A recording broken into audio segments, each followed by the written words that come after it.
Hi friends, welcome to me and my life. இன்றைக்கி நம்ம சேனலில் ஒரு சூப்பரான இன்ட்ரெஸ்டிங் vlog தான் நான் உங்களோட ஷேர் பண்ணிக்க போகிறேன். இந்த vlog வந்து கண்டிப்பாக நீங்கள் என்ஜாய் பண்ணி பார்க்குற மாதிரி தான் இருக்கும். ஸோ வாங்க அப்படியே வீடியோக்குள்ளே போகலாம். இந்த vlog பார்த்திங்கன்னா மார்னிங்லேருந்து ஸ்டார்ட் பண்ணி எடுத்துகிட்ருக்கேன். ஸோ மார்னிங் பிரேக்ஃபாஸ்ட்டுக்கு வந்து ப்ரிப்பேர் பண்ணிகிட்ருக்கேன். மார்னிங் பிரேக்ஃபாஸ்ட் வந்து இன்றைக்கி கோதுமை தோசையும் வெங்காய சட்னியும் தான் ப்ரிப்பேர் பண்ண போகிறேன். ஸோ கோதுமை தோசைக்கு வந்து ஒரு 2 கப் அளவுக்கு கோதுமை மாவு எடுத்துகிட்டு அது கூட கொஞ்சமாக இட்லி மாவும் கொஞ்சம் உப்பும் சேர்த்து கலந்து அப்படி ஓரமாக எடுத்து வச்சுட்டு சட்னிக்கு தேவையானதை வந்து ரெடி பண்ணிகிட்ருக்கேன். இந்த சட்னி வந்து ரொம்ப டேஸ்டியாக இருக்கும். அதுவும் கோதுமை தோசைக்கெலாம் பார்த்திங்கன்னா கொஞ்சம் காரமாக சாப்பிட்டோன்னா நல்லாயிருக்கும்ல. அதனால வந்து கொஞ்சம் ஸ்பைஸியாக அரைக்கணும் அப்படின்றதுக்காக ஒரு பெரிய வெங்காயம், 2 தக்காளி, அது கூட கொஞ்சமாக தேங்காய், ஒரு 10 பீசஸ், ஒரு 4 பூண்டு பல், ஒரு சின்ன பீஸ் புளி, ஒரு 5-6 மிளகாய் வத்தல், இது எல்லாத்தையும் வந்து வதக்கி எடுத்துக்க போகிறோம். முதல்ல வெங்காயம், பூண்டு, மிளகாய் வத்தல் இது எல்லாத்தையும் வதக்கிட்டு அதுக்கப்புறம் தக்காளி, புளி இது எல்லாத்தையும் சேர்த்து அடுத்தடுத்து அப்படியே வதக்கி எடுத்துக்கிறோம். கூட அந்த தேங்காய் பீசஸ் வச்சுருந்தோம் இல்லையா, அதையும் சேர்த்து உப்பு போட்டுட்டு எல்லாத்தையும் மொத்தமாக சேர்த்து வதக்கி விட்டுக்கலாம். அவ்வளோதான், வெங்காய சட்னி சூப்பராக ரெடி ஆகிடும். ஸோ காலையில் வந்து பிரேக்ஃபாஸ்ட்டுக்கு கோதுமை தோசையும் வெங்காய சட்னியும் வச்சு சூப்பராக சாப்பிட்டு முடிச்சாச்சு. அப்புறம் நான் லாஸ்ட் vlogல உங்ககிட்ட சொல்லியிருந்தேன்ல, இந்த மாதிரி நாங்கள் பழைய அப்பார்ட்மெண்ட்லேருந்து இன்னொரு வீட்டுக்கு ஷிஃப்ட் ஆகியிருக்கோம் அப்படின்னு சொல்லி. இதுவுமே வந்து அந்த அப்பார்ட்மெண்ட்டுக்கு நியர்பை அப்பார்ட்மெண்ட் தான். ஒரு வீட்டிலேருந்து இன்னொரு வீட்டுக்கு திங்ஸ் எல்லாம் ஷிஃப்ட் பண்ணி செட்டில் பண்ணுறது எவ்வளோ கஷ்டம் அப்படின்றது அந்த வீடு ஷிஃப்ட் பண்ணுறவங்களுக்கு தாங்க தெரியும். அவ்வளோ வேலைகள் இருந்துச்சு. அது எல்லாத்தையும் ஒரு வழியாக முடிச்சுட்டு பூஜை கப்போர்டை வந்து நான் ஆர்கனைஸ் பண்ணியிருக்கேன் இந்த வீட்டில். ஸோ அது எப்படி இருக்குது அப்படின்னு சொல்லிட்டு உங்களோட ஷேர் பண்ணிக்கலான்னு நினச்சேன். அதை தான் இப்போ வந்து உங்களுக்கு நான் வந்து காட்டிகிட்ருக்கேன்.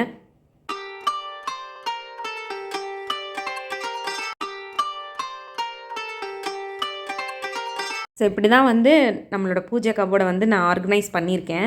ஏன்னா பழைய அப்பார்ட்மெண்ட்டில் இருந்த பூஜை கபோர்ட் பார்த்திங்கன்னா கொஞ்சம் லென்த் ஜாஸ்தியாக இருக்கும். இது லென்த் வந்து கொஞ்சம் கம்மி, பட் ரேக் வந்து அடிஷ்னலாக 2 ரேக் வந்து கொடுத்துருக்காங்க. ஸோ முடிஞ்ச வரைக்கும் இந்த கபோர்டுக்குள்ளே எனக்கு பிடிச்ச மாதிரி காலையில் எழுந்துச்சு குளித்து முடிச்சுட்டு வந்து சாமி கும்பிட்டோன்னா நம்மளுக்கு பார்க்குறதுக்கு ஒரு மாதிரி டிவைனாக கம்ஃபர்டபுளாக இருக்க மாதிரி ஆர்கனைஸ் பண்ணியிருக்கேன். இது எப்படி இருக்குது அப்படின்னு சொல்லிட்டு எனக்கு கமெண்ட் பாக்ஸில் சொல்லுங்கள். அப்படியே ஆஃப்டர்நூன் போல் வெளியில் கிளம்பிட்டோம். இங்கேனா ஒரு சின்ன பர்ச்சேஸ்க்காக கிளம்பினோம். கம்மிங் 25th வந்து என் மாமியாரோட பர்த்டே. ஸோ அவங்களுக்கு ஏதாவது வாங்கி கொடுக்கலாமே அப்படின்னு சொல்லிட்டு தான் வெளியில் கிளம்பினோம். அத்தை மாமாவும் அவங்களோட பர்சனல் வேலையாக ஒரு இடத்துக்கு போயிருந்தாங்க. ஸோ அந்த வேலையை முடிச்சுட்டு அங்கே வெயிட் பண்ணுறேன் அப்படின்னாங்க. ஸோ அவங்கள போய் பிக்கப் பண்ணிவிட்டு வீட்டுக்கு போகிறதா தான் இருந்துச்சு. சரி, வீட்டுக்கு போகிற வழியில் கிட்டத்தட்ட பார்த்திங்கன்னா 2 o'clock மேலே ஆயிடுச்சு. ஸோ அதனால் லஞ்ச் வந்து வெளியிலே பண்ணிடலாம் அப்படின்னு சொல்லிட்டு மாட்டுத்தாவணியிலேருந்து உத்தங்குடி போகிற ரோடு இருக்குது மதுரையில். ஸோ அந்த ரோட்டில் வந்து குன்றத்தூர் மிலிட்டரி ஹோட்டல்னு சொல்லிட்டு ஒரு ஹோட்டல். இது வந்து யூடியூப்பில் நிறைய பேர் ஷேர் பண்ணியிருந்தாங்க. இந்த ஹோட்டலில் வந்து ஃபுட்டு வந்து சூப்பராக இருக்கும் அப்படின்னு சொல்லிட்டு ஷேர் பண்ணியிருந்தாங்க. ஸோ நம்ம ஒரு வாட்டி அந்த சைடு போனதுனால அதை ட்ரை பண்ணி பார்க்கலாம் அப்படின்னு சொல்லிட்டு அங்கே போயிருந்தோம். ஹோட்டல் பார்த்திங்கன்னா நீங்கள் வெளியில் என்ட்ரன்ஸ்லாம் பார்த்துருப்பீங்க. ஸோ உள்ளே வந்து குட்டி குட்டி ரூம்ஸாக இருந்துச்சு, ரொம்ப குட்டியாக இருந்தது. ஒரு ரூமில் வந்து 2 டேபிள் தான் போடுற மாதிரி, அவ்வளோதான் ஸ்பேஸ் இருந்துச்சு. ஸோ அந்த மாதிரி ஒரு ஏசி ரூம் ஒன்று இருந்தது. அதுக்கப்புறம் வெளியில் தான் அங்கே டேபிள்லாம் அரேஞ்ச் பண்ணியிருந்தாங்க. ஸோ அங்கே வந்து என் மாமனாரும் என் ஹஸ்பண்டும் பார்த்திங்கன்னா ஒரு சிக்கன் பிரியாணி, நாட்டுக்கோழி பிரியாணி வந்து ஆர்டர் பண்ணியிருந்தாங்க. நான் பொதுவாக பிரியாணி ரொம்ப பிரியர்லாம் கிடையாதுங்க. சும்மா ஒரு 2 வாய் இந்த சமைக்கும் போது டேஸ்ட் பண்ணுவோம்ல, அந்தளவுக்கு தான் சாப்பிடுவேன். ஸோ அதனால் எனக்கு மீல்ஸ் ஆர்டர் பண்ணியாச்சு. என் மாமியாரும் பெருசாக நான்வெஜ் வந்து சாப்பிட மாட்டாங்க. அதனால் அவங்களுக்குமே மீல்ஸ் ஆர்டர் பண்ணிக்கிட்டாங்க. அங்கே பிரியாணி வந்து ஓகேவாக இருந்தது. மீல்ஸ் வந்து அதுவும் ரொம்ப சூப்பராக இருந்துச்சு அப்படி சொல்ல முடியாது, ஓகேவாக தான் இருந்தது.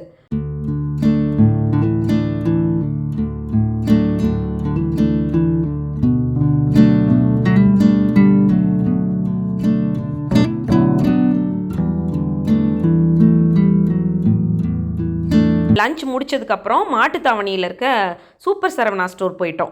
ஏன்னா அது வர்ற வழியில் அப்படின்றதுனால. இன்னொன்று இப்போ தான் ஓப்பன் பண்ணாங்க வேறு. ஸோ அதனால் அங்கே எப்படி இருக்குது அப்படின்னு சொல்லிட்டு பார்க்கலாம், அங்கே போயிட்டு ஏதாவது அத்தைக்கு வாங்கி கொடுக்கலாம் அப்படின்னு சொல்லிட்டு அங்கே கிளம்பியாச்சு. போனோன்னா பார்க்கிங்கே கிடையாதுங்க, அவ்வளோ ஃபுல்லாகிடுச்சு. கூட்டம் சரியான கூட்டம். என் ஹஸ்பண்ட் பொதுவாகவே வந்து இந்த கூட்டம் இருந்தாங்களே அந்த இடத்துக்கு வர்றதுக்கு யோசிச்சுட்டே இருப்பாங்க. அப்பா என்னாலெல்லாம் இந்த கூட்டத்துக்குள்ளே நிற்கவே முடியாது, தயவு செஞ்சு வீட்டுக்கு போயிடலாம், வேறு ஏதாவது கடையில் போய் வாங்கிக்கலாம் அப்படின்னு சொல்லிட்டு இருந்தாங்க. நான் தான் வந்து சொல்லிட்டு இருந்தேன், இப்போ தான் ஓப்பன் பண்ணியிருக்காங்க, ப்ளீஸ் ப்ளீஸ் கொஞ்சம் பார்த்துட்டு மட்டும் போயிடலாமே அப்படின்னு சொல்லிட்டு இருந்தேன். சரிம்மா வா போய் பார்த்துட்டு வரலாம் அப்படின்னு சொல்லிட்டு உள்ளே போயாச்சு. என்ட்ரன்ஸ்லேயே பார்த்தீங்கன்னா ஒரு யானை பொம்மை வச்சுருந்தாங்க. அது வந்து பார்க்குறதுக்கு நிஜம் யானை மாதிரியே இருந்துச்சு. ஸோ அது குட்டீஸ்லாம் அங்கே கொஞ்ச நேரம் அந்த யானையோட விளையாடிட்டு இருந்தாங்க. உள்ளே என்ட்ரானதுமே பார்த்தீங்கன்னா இந்த மாதிரி தான் நல்ல ஒரு பிரம்மாண்டமாக வந்து பண்ணியிருக்காங்க. இன்டீரியர்லாம் ரொம்ப சூப்பராக பண்ணியிருந்தாங்க. ஃப்ளோர் பார்த்தீங்கன்னா 10 ஃப்ளோர் இருக்குது மொத்தமாக. ஆனால் நாங்கள் போனது என்னவோ இந்த ஒரு ஃப்ளோருக்கு தான் போனோம். இது வந்து கீழே இருக்குது. மேலே ஃபர்ஸ்ட் ஃப்ளோரில் வந்து பார்த்திங்கன்னா சாரீ செக்ஷன் ஃபுல்லாக சாரீஸாக இருந்தது. அங்கங்கே இந்த மாதிரி ப்ளவுசஸ்லாம் வந்து டிஸ்ப்ளே பண்ணியிருந்தாங்க. ரொம்ப சூப்பராக இருந்துச்சு அந்த கலெக்ஷன்ஸ்லாம். ஆனால் சாரீ செக்ஷனில் பார்த்தீங்கன்னு வச்சுக்கோங்க, அவ்வளோ கூட்டங்க. சும்மாவே நம்ம லேடிஸ் வந்து ஏதாவது பர்ச்சேஸ் பண்ணணும் அப்படின்னாலே பயங்கர டைம் எடுத்துக்குவோம். அதுவும் இப்படி புதுசாக ஒரு கடை ஆரம்பிச்சிருக்காங்க, அதுலேயும் ஸ்பெஷலாக இந்த மாதிரி ஒரு ஃப்ளோர் வந்து ஃபுல்லாக சாரீக்கே அப்படின்னா சொல்லவாங்க வேணும். அவ்வளோ ரஷ்ஷாக இருந்துச்சு. வீடியோஸ்லாம் வந்து ஒரு ஃப்ளோர்லேயும் எடுக்கலான்ற மாதிரி ஒரு ஐடியாவில் இருந்தேன். பட் அங்கே இருந்த கூட்டத்தை பார்த்தா அதெல்லாம் எடுக்கிறதுக்கு சான்ஸே இல்லை. சரி, முடிஞ்ச வரைக்கும் அங்கே இருக்க வரைக்கும் என்ன மாதிரி கலெக்ஷன்ஸ் இருக்குது அப்படின்னு சொல்லிட்டு கிளிப்பிங் வந்து எடுக்கலான்னு சொல்லிட்டு எடுத்திருக்கேன். பட் சாரீ கலெக்ஷன் வேறு லெவலில் இருந்துச்சு. அவ்வளோ கலெக்ஷன்ஸ் இருந்தது, எல்லா ரேஞ்ச்லேயும் இருந்தது. ஒரு பட்ஜெட் ரேஞ்ச்லேயா இருக்கட்டும், இன்னும் காஸ்ட்லியாக வேணும் அப்படின்றவங்களுக்கு அந்த மாதிரி கலெக்ஷன்ஸாக இருக்கட்டும், அந்த மாதிரி ஒரு ஃப்ளோர் ஃபுல்லாகவே சாரீ கலெக்ஷன்ஸ் தான். அடுத்தடுத்து வர கிளிப்பிங்கில் பாருங்களேன் எவ்வளோ சாரீ கலெக்ஷன்ஸ் வந்து அங்கே இருக்குதுன்னு. அதை பார்க்குறதுக்கே வந்து நம்மளுக்கு எப்படியும் ஒரு 2-3 ஹவர்ஸ் ஆயிரும் போல். அந்த மாதிரி அந்த ஃப்ளோர் ஃபுல்லாக அவ்வளோ சாரீஸ் வந்து வச்சுருக்காங்க. இந்த கிளிப்பிங்லாம் பாருங்களேன், உங்களுக்கே தெரியும்.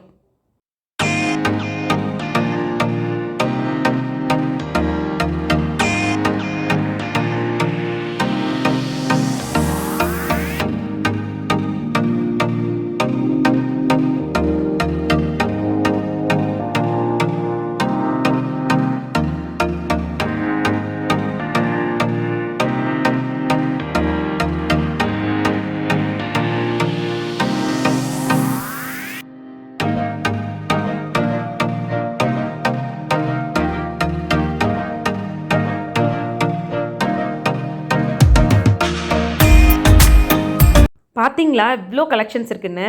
ஸோ இவ்வளோ கலெக்ஷனில் எங்கள் 4 பேருக்கு பிடிச்ச மாதிரி, அதுவும் போனோன்னே 10 மினிட்ஸில் ஒரு சாரீ கிடச்சிதுன்னா பாருங்கள் எவ்வளோ அதிசயம்.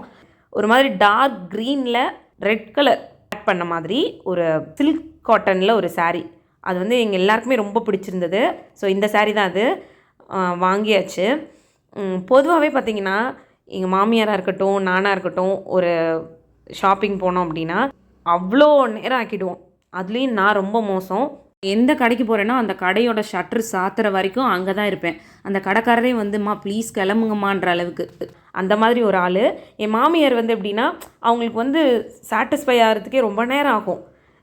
இந்த சாரியில் அந்த பார்டர் இருந்தால் நல்லாயிருக்கும், அந்த பார்டர் இருக்க சாரியில் இந்த மாதிரி கலர் இருந்தால் நல்லாயிருக்கும் அப்படின்னு சொல்லிட்டு ரொம்ப யோசித்து எடுப்பாங்க. ஸோ என்னமோ ஆச்சரியமாக இந்த தடவை வந்து ஒரு 10 நிமிஷத்துலே சாரீ வந்து செலக்ட் பண்ணிட்டோம். அதையே நாங்கள் ரொம்ப நேரம் வந்து பேசிகிட்டு இருந்தோம். என்ன ஆச்சரியம், 10 நிமிஷத்தில் ஒரு சாரீ செலக்ட் பண்ணியிருக்கோம், உலக சாதனை அப்படின்னு சொல்லிட்டு அதையே பேசிட்டு வந்தோம். ஸோ முடிச்சுட்டு அடுத்து செகண்ட் ஃப்ளோர் போகலான்னு சொல்லிட்டு அங்கே போயிருந்தோம். ஸோ அங்கே வந்து மீனாட்சி வந்து இந்த மாதிரி அழகாக வச்சுருந்தாங்க. ஸோ பக்கத்துலேயே வந்து நிறைய ட்ரெஸ்ஸஸ்லாம் வந்து இந்த மாதிரி டிஸ்பிளே பண்ணியிருந்தாங்க. ட்ரெஸ் கலெக்ஷன்ஸ்லாம், அதாவது கேர்ள்ஸ்க்காக இருக்கட்டும், நம்ம லேடிஸ்க்கெலாம் வந்து நிறைய ட்ரெஸ் கலெக்ஷன்ஸ் வந்து சூப்பராக இருந்துச்சு. அதுலேயும் இந்த ப்ளவுஸ் கலெக்ஷன்லாம் எனக்கு ரொம்ப பிடிச்சிருந்தது. ஸோ இன்னொரு நாள் கொஞ்சம் ஃப்ரீ ஆகிட்டு வந்து பார்க்கணும் அப்படின்னு சொல்லி வச்சுருக்கேன். ஏன்னா ரொம்ப ரஷ்ஷாக இருக்கும்போது ஃப்ரீயாக வீடியோஸும் ஷூட் பண்ண முடியாது, ப்ளஸ் நம்ம பர்ச்சேஸ் பண்ணுறதுமே கொஞ்சம் டிஸ்டர்ப் ஆகும். ஸோ அதனால் கொஞ்சம் ஃப்ரீ ஆகிட்டு இன்னொரு நாள் வந்து எடுக்கலாம் அப்படின்னு சொல்லிட்டு வந்தோம். அங்கேயுமே வந்து சில்க் சாரீ செக்ஷன் இது ஃபுல்லாமே அந்த செகண்ட் ஃப்ளோர் ஃபுல்லாக.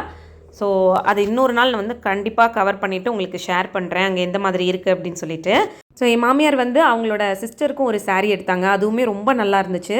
ஸோ அதை அப்படியே பில் பண்ணிவிட்டு அங்கேருந்து கிளம்பியாச்சு. எங்களோட டே வந்து அன்றைக்கி இப்படி தான் சூப்பராக போச்சு. ஸோ இந்த விலாக் இதோட முடியுது. இன்னொரு இன்ட்ரெஸ்டிங்கான விலாகோட நான் உங்களை மீட் பண்ணுறேன். இந்த வீடியோ உங்களுக்கு பிடிச்சிருந்ததுன்னா வீடியோவை லைக் பண்ணிவிட்டு நம்ம சேனலை மறக்காமல் சப்ஸ்கிரைப் பண்ணுங்கள். அப்படியே பக்கத்தில் வர பெல் ஐக்கானை கிளிக் பண்ணி ஆல் அப்படின்ற பட்டனை கிளிக் பண்ணி செட் பண்ணி வச்சுக்கோங்க. அப்போ தான் நான் இனிமேல் போட போகிற புது புது வீடியோஸ் எல்லாம் உங்களுக்கு நோட்டிஃபிகேஷனில் காட்டும். தேங்க்யூ.